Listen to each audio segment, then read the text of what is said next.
Are you ready for the semifinals tonight? Because after that round, I'm speechless. All right, maybe I'm not speechless. I have quite a bit to say about those quarterfinals, and they were insane. I wasn't planning on making a video in between sessions, but how could I not discuss this with you? So I'm going to go through these brackets, some of the biggest things that happened in the quarterfinals, and I'd love to hear your thoughts in the comments below. First of all, Penn State is ahead in the team race after this round, after the quarterfinals round. They have 73 points, and behind them is Michigan with 62.5. Following close behind is Arizona State. Then we have NC State and Iowa following up, making 4 and 5. I guess I didn't give Arizona State the benefit of the doubt, but you know, there's quite a lot and even more that happened in the blood round. At 125, Nick Suriano started out Michigan with a huge quarterfinals win with a pin over Sam Latona. Now, Latona can still battle through the consies, but that was big. Suriano was psyched, too. Like, just watching his emotions after these matches, I think is something that's kind of funny. And then we're going to get Vito and Glory tonight in the semifinals. I think that's going to be fun. RBY and DeSanto. Yep, that match is set up at 133 pounds. And on the opposite side, Miguel McGee and Dayton Fick. So to be honest with you, the first two weights here, not a lot like crazy happened that popped out at me. But then, oh, we got to 141 and then 149, which that was just the weight of the entire tournament, okay, as far as exciting matches. But 141, Nick Lee made the semifinals with a pin, giving Penn State those bonus points. That was big because I think RBY just missed out on a major decision by like a point at the end of the match. Real Woods made the semifinals, and he has been dominating with major decision. I think he just got a tech in that last round. Cole Matthews is representing Pitt, beating Sebastian Rivera. And, I mean, we expected, right, Jaden Ironman and Sebastian Rivera. That was going to be the semifinals match. No, now we have Cole Matthews and Kizong Clark. Clark of UNC upset Ironman last night. And Ironman, if you don't know this yet, he's out of the tournament. It was, you know, it's a shame to see a guy like that go out of the tournament who's coming back for it. But, you know, I was thinking this last night. It's you lose in the championship round and you get to the consolations, and it's like, what more is there to give? You know, how much heart can you really have in it? And actually, I don't think it even came down to that in the consolations. I think he was just seriously injured. You saw that in the match. It was actually in the consolations. It was Micic and Jaden Ironman battling in the consolations to make the blood round, and Micic ended up getting that victory. And they actually shared a respectful hug after that match. They both know those guys put in the time and the effort into this sport, and it's a shame to see something like that happen. And there's another Hawkeye I'll be talking about in a second that shared something similar. At 149, way to the tournament.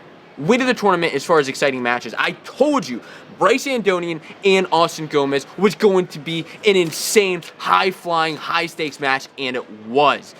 Until the very end of that match, it was rolling. Andonian got the win over Gomez. And on the other side, Ridge Lovett and Tariq Wilson. Can you believe that Ridge pinned Tariq Wilson? That was nuts. Yanni and Sasso are on the other side of that bracket. Andonian and Lovett, get ready for it. And Andonian, by the way, was one of my dark horses. So at 157, although on my other dark horse that I was really hoping to make a run here, Ed Scott lost. Quincy Monday beat him in the quarters, and he'll be going up against Will Lewan. And, you know, after Carr lost to Willits, and Willits ended up losing to Lewan, I mean, that top half just became crazy now that David Carr lost in that championship round. On the bottom half, Teamer and Deacon. I'm thinking Teamer may pull it out, but Deacon's been wrestling tough. At 65, Evan Wick advanced, as well as Shane Griffith. This will be, their third or fourth time meeting this year, this time in the NCAA semifinals. Maybe Griffith can pull out something. I'd like to see him do something different against Wick, but Wick has just been the aggressor, the guy in control every single match. On the bottom, Keegan O'Toole defeated Carson Hartzler to make the semis. And then the match I know you're looking forward to me talking about is Cam Amin and Alex Marinelli. And boy, Marinelli just can't get the job done at NCAA's. And I feel bad. You know, he just can't put it together. on the big stage, and it's a shame. And we'll see how he reacts in the constellations if he comes, decides to come back. But man, Amin and Marinelli went to overtime, and Amin ended up blasting him and taking Marinelli down. And you could see the look of defeat on Marinelli's face, and the look of excitement, of course, on Amin's face. But wow, that was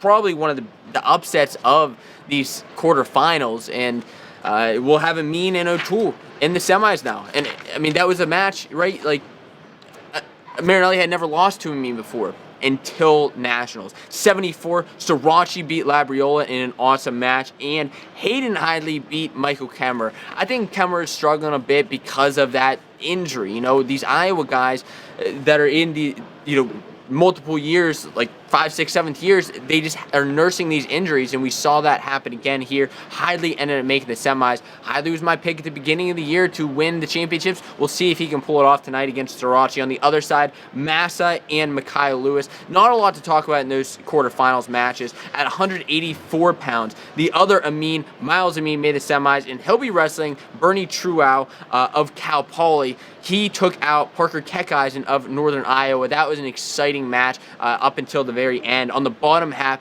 Trent Hidley was raising the roof. Of course, both the Hidley brothers were as they came off the mat, but we'll see if he raises it tonight, because he's got Aaron Brooks. This is a rematch of last year's national finals match.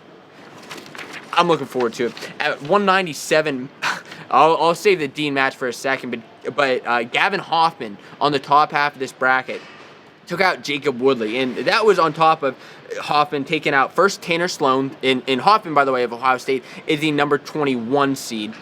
Tanner Sloan's the number 12 seed, beat him first round. Second round took out Nino Bonacorsi of Pitt, the number 5 seed, went on to beat Jacob Woodley, the number 13 seed, and now he's going to have the number 1 seed in the semifinals. On the bottom half of this bracket, Jacob Warner took out Eric Schultz. He was excited. One of the 2 Hawkeyes in the semifinals. Of course, that's Warner and DeSanto.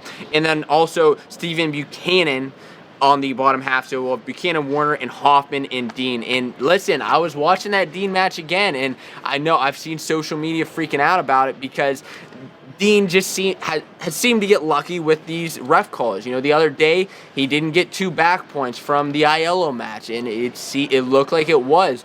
And then today, in this morning's session, it seemed like he may not have had the takedown over Dupre, and they challenged it, and he ended up getting the takedown after many minutes of checking out that takedown. Now look, I was watching it, and it seemed like it could have been 2 to me, but I wouldn't have been surprised if it wasn't. Well, they ended up calling 2, and Dean ended up making these semifinals. I'm saying that because I would have liked to get a closer look. They're not showing the replays here in the arena, so I can't get a full look. I'm just telling you what I see in person, right? So Dean and Hoffman, and here's the fun story there, is Hoffman was a Penn State commit initially until he went to Ohio State. So, that's kind of a fun little thing there. At 285, Gable Stevenson gave up his first takedown of the year, and I think since last year, the last time he was taken down before this was to Greg Kirkfleet at last year's national championships, and that's who he has in the semifinals, Gable and Kirkfleet. By the way, did you see Gable hopping over his opponent last night? That was something. I mean, he is just so athletic, and I'm excited to see what he pulls off in the semis. On the bottom half, Colton Schultz defeated Mason Paris.